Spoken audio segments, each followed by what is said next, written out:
Vimos ayer cómo el general Cárdenas, con una mecánica política extraordinaria de apoyar a campesinos, a obreros, de organizar a el pueblo, lleva a cabo la recuperación de bienes nacionales con el respaldo de la gente. Si se ve en la historia, hay una diferencia en la estrategia que aplica el presidente Madero y la que aplica el presidente Cárdenas. El presidente Madero es un hombre con ideales libertarios, un demócrata que incluso se adelanta a su tiempo,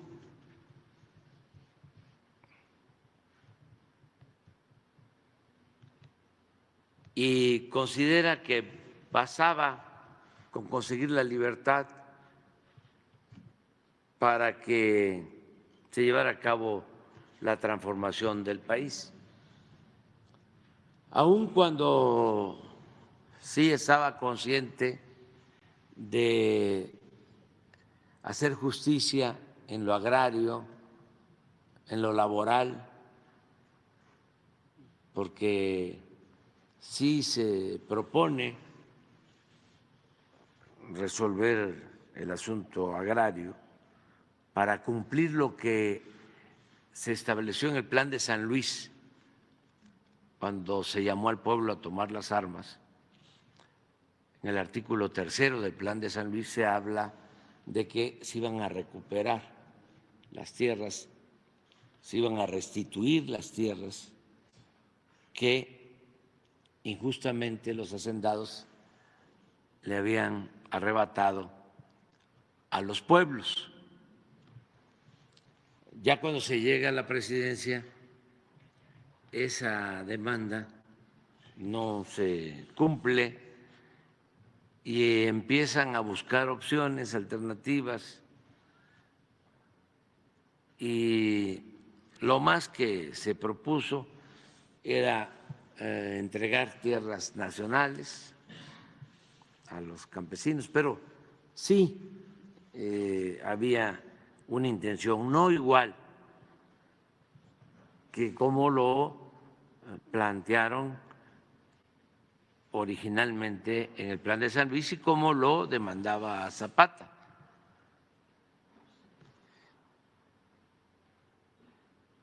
Con la frase de que la tierra es de quien la trabaja. Pero bueno, sí, Madero avanzó en eso. Intentó resolver el problema agrario. Y el problema o la cuestión laboral también. Con él se logra que se vaya reglamentando lo de un salario mínimo con Madero, y se logra también que los trabajadores ferroviarios que eran extranjeros pasaran a ser trabajadores ferroviarios mexicanos, que los ferrocarriles que ya se habían rescatado ya eran ferrocarriles de México, porque la deuda de las compañías extranjeras ferrocarrileras las había absorbido el gobierno de Porfirio Díaz, una especie de rescate como el FOA-PROA. Pero de todas maneras, aunque ya se habían llevado a cabo estas operaciones, todo el personal seguía siendo estadounidense, siendo los ferrocarriles nacionales, ya adquiridos por el gobierno de México. Y cuando llega Madero decide que van a ser operados los ferrocarriles por mexicanos. Entonces sí, hay avances, pero no lo suficiente. Y se va quedando solo, sin apoyo popular, y por eso, pues, la pandilla de rufianes que venían del antiguo régimen lo sacrifican, lo asesinan. El general Cárdenas no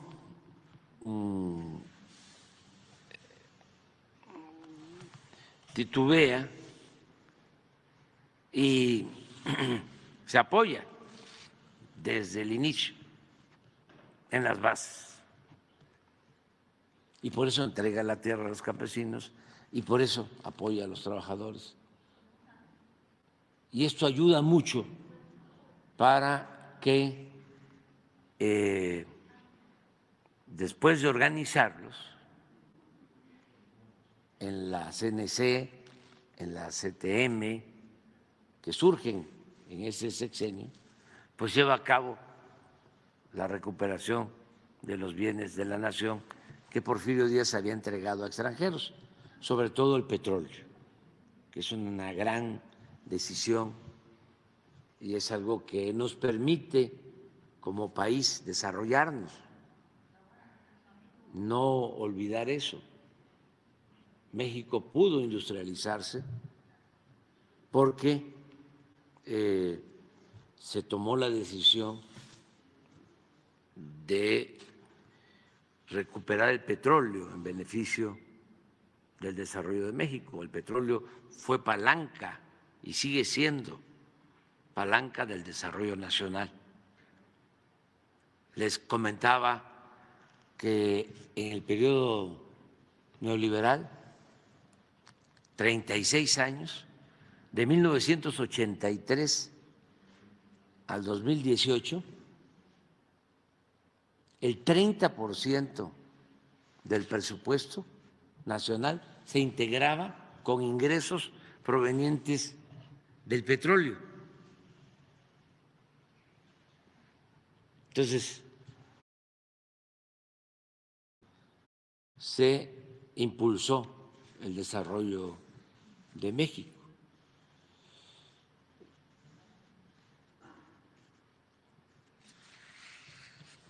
De modo que tenemos muchas enseñanzas en nuestra historia. El general Cárdenas resistió todo el embate del conservadurismo corrupto de la época porque tenía el apoyo del pueblo. Y esa es una lección. Finalmente, como este capítulo se llama El humanismo mexicano,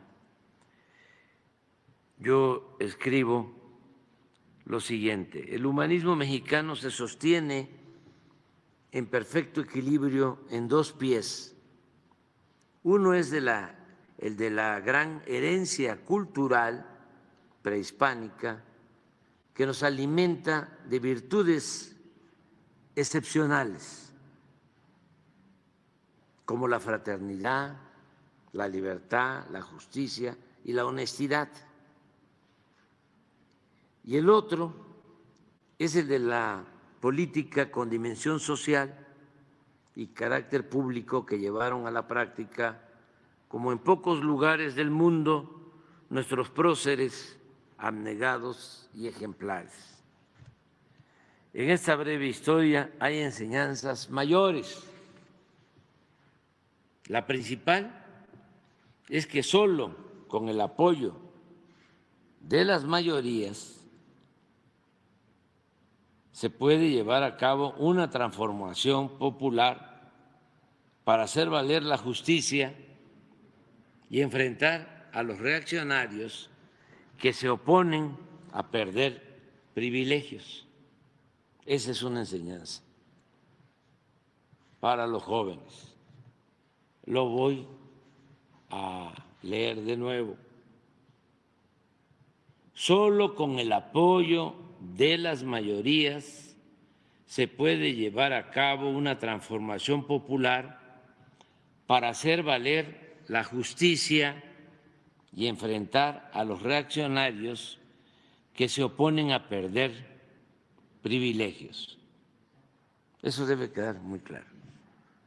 No se puede transformar una realidad de injusticia con el apoyo de los de arriba.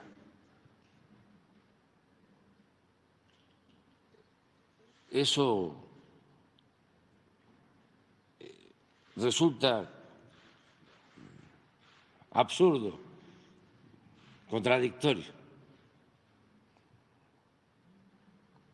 No se puede llevar a cabo una transformación con los opresores.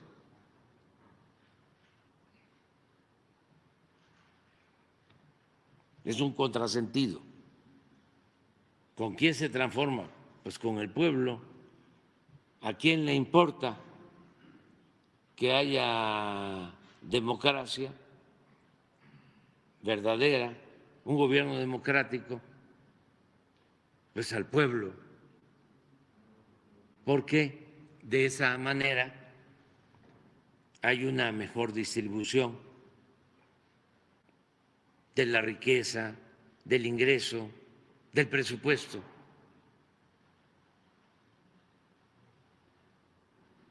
Por eso, hoy de nuevo exclamamos a los cuatro vientos: nada de zigzaguear.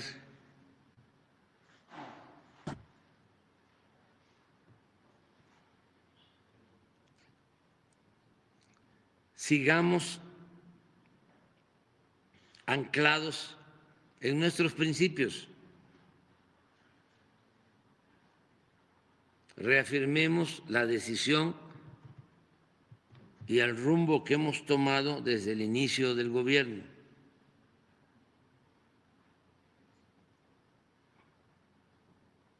No a las medias tintas, a la indefinición.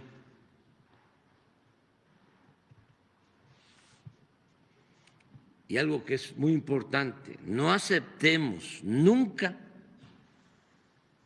jamás, que en México se imponga una minoría a costa de la humillación y del empobrecimiento de las mayorías. Eso también es otra enseñanza mayor. Voy a repetirlo: no aceptemos nunca que en México se imponga una minoría a costa de la humillación y el empobrecimiento de las mayorías.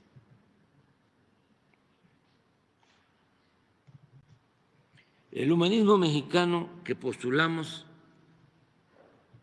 se acompaña de la economía moral, pues sostenemos, esto lo decía el maestro Silva Gerso, que el progreso sin justicia es retroceso. No es suficiente crecer si no hay bienestar.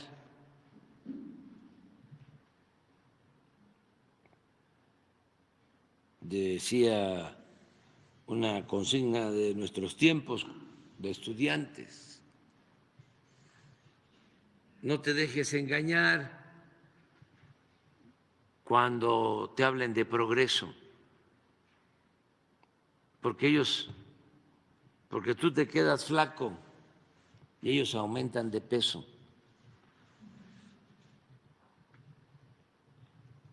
Es progreso con justicia, crecimiento con bienestar, desarrollo antes se usaba más la palabra, el término, el concepto desarrollo. Cuando se impuso el modelo neoliberal, en vez de desarrollo se empezó a hablar de crecimiento. Y el crecimiento, pues, significa más acumulación de riqueza de un país, de una nación, pero no necesariamente una mejor distribución de esa riqueza. Puede ser que se esté produciendo más riqueza, pero se acumula en unas cuantas manos. Ya hemos visto cómo en la época de Salinas, cuando empiezan las privatizaciones, cuando empiezan a entregar los bienes de la nación a particulares, de repente se constituye un grupo compacto, una nueva oligarquía.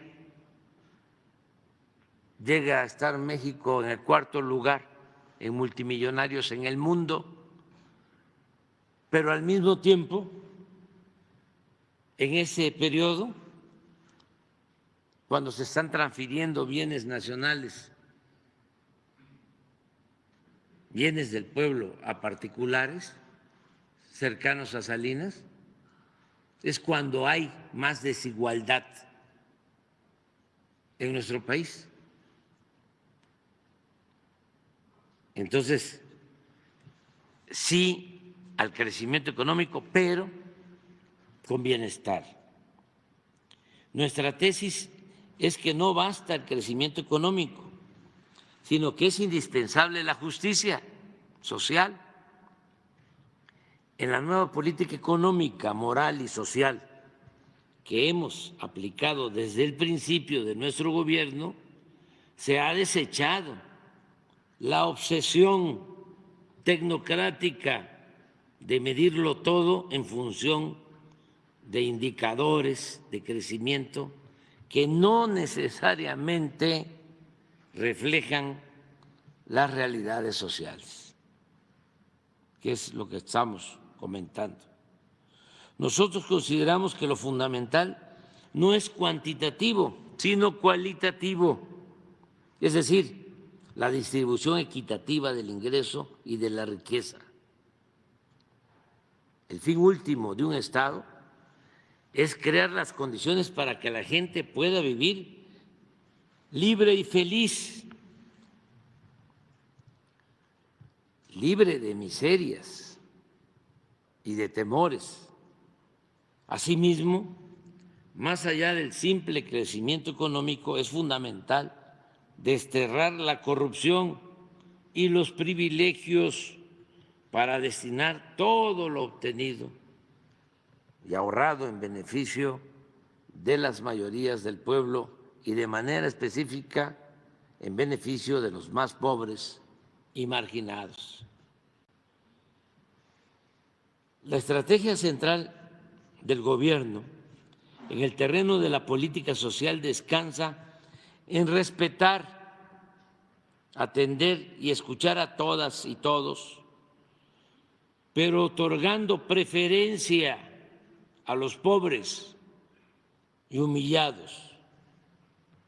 Siempre dijimos, ese fue mi lema de campaña por la jefatura de gobierno en la Ciudad de México en el año 2000, que por el bien de todos, primero los pobres.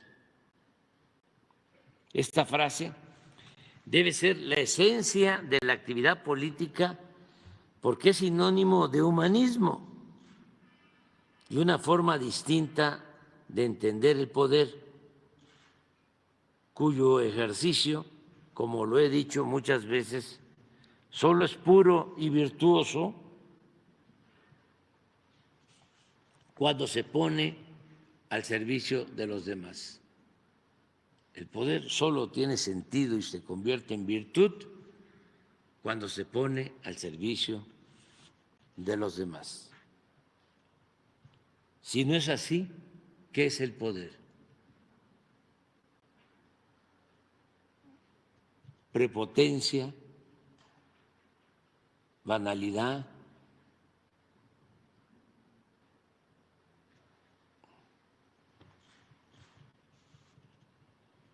Fantochería,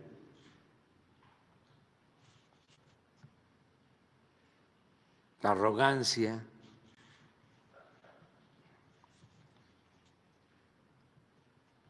clasismo, racismo, discriminación. Pero atender a los más pobres es también, esto es interesante, por si fuese poco, ir a la segura para contar con el apoyo de muchos cuando se busca transformar una realidad de opresión y alcanzar el ideal de vivir en una sociedad mejor, más justa, igualitaria y fraterna. ¿Quién defiende realmente a un gobierno democrático? ¿Quién nos defiende a nosotros? El pueblo.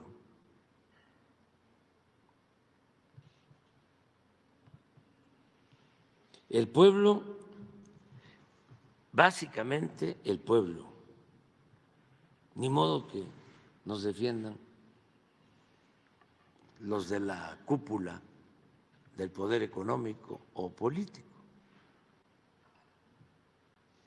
Ricardo Flores Magón dejó muchas enseñanzas y tenía una frase que me gusta mucho y la repito y la seguiré repitiendo. Decía, solo el pueblo puede salvar al pueblo.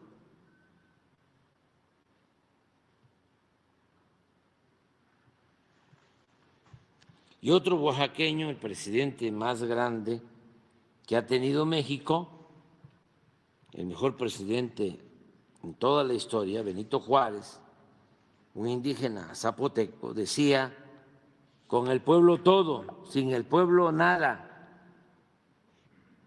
Nunca olvidemos que quien respalda la transformación es el pueblo. Por eso mismo jamás de los jamases debemos traicionar al pueblo. Algo básico, esencial, sobre todo para los jóvenes. Nada se logra sin amor al pueblo. Lo repito, nada se logra sin amor al pueblo. Para los jóvenes que quieren servir. Quizá en otros tiempos se podía fingir, simular y pedir votos en campaña, abrazar a la gente y luego, al llegar al cargo, olvidarse del pueblo.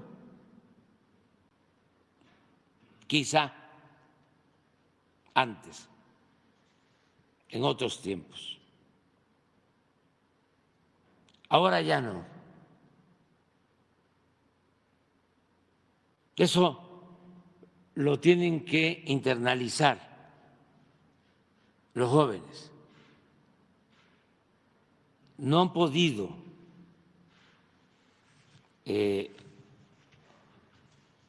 aceptarlo los de más edad en estos tiempos.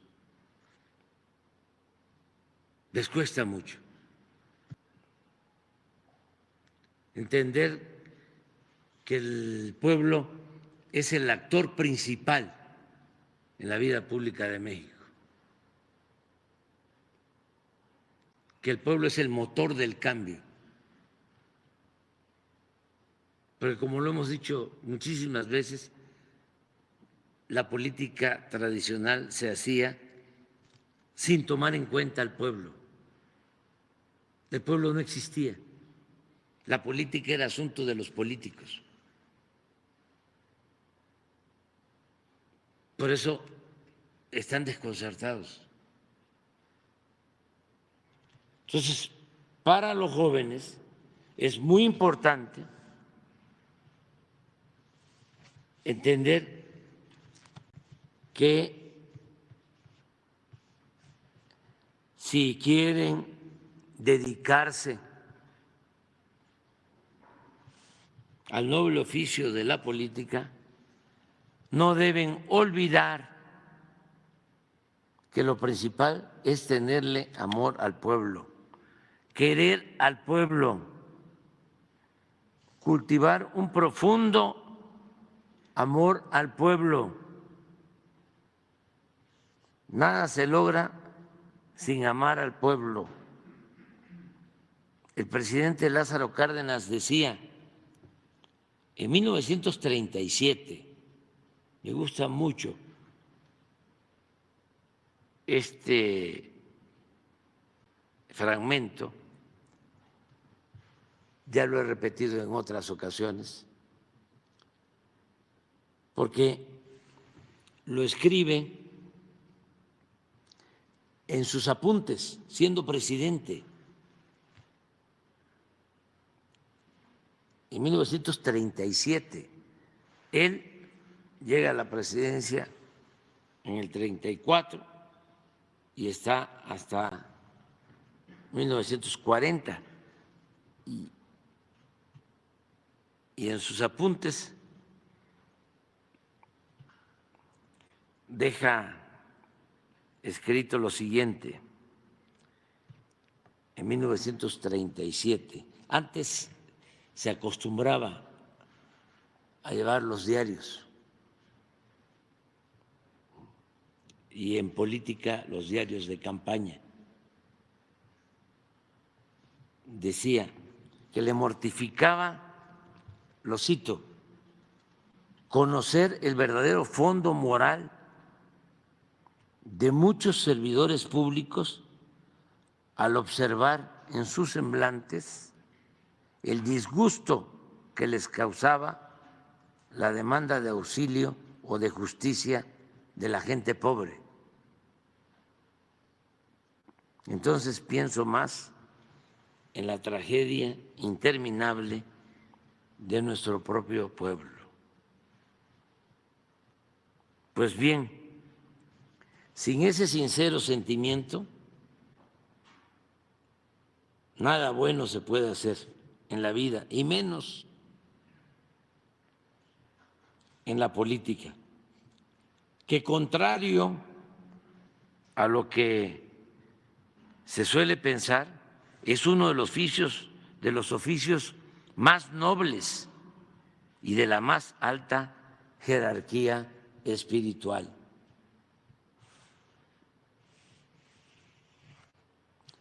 La auténtica política es profundamente humana en su fundamento, en su esencia y sobre todo cuando se practica en bien de los demás y en especial de los pobres.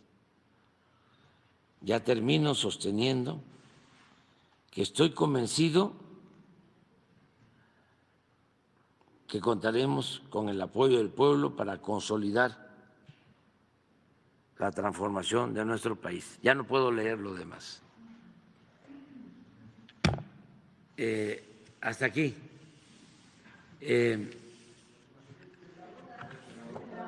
Vamos.